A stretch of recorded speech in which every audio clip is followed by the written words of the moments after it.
ये है दैनिक प्रातःकाल का डिजिटल एडिशन प्रातःकाल लाइव।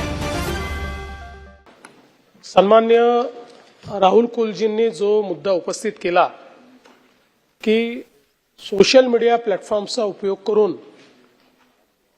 कुठल्याही पुराव्याविना बदनामी करणे हे खूप मोठ्या प्रमाणात वाढलेलं आहे आणि समाजातल्या सगळ्या स्तरातल्या लोकांना त्याचा सामना करावा लागतो, महिलांना तर विशेषतः करावा लागतो।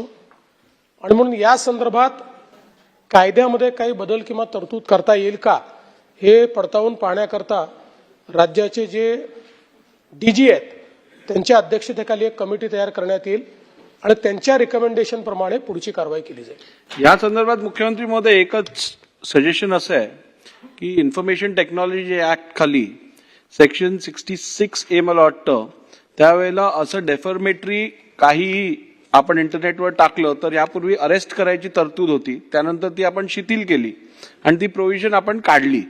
तर आता ही वाढतं प्रमाण बघून तशी प्रोव्हिजन परत आणण्याची गरज आहे का यावरती परत लक्ष देणं आवश्यक आहे। मुळामध्ये आपल्याला कल्पना आहे की हा जो कायदा आहे या कायद्यामध्ये सर्वोच्च न्यायालयाने काही त्याच्यामध्ये निर्णय दिले आणि त्या निर्णयांमुळे एक प्रकारे या कायद्याची इफेक्टिव्हिटी कमी झाली आहे।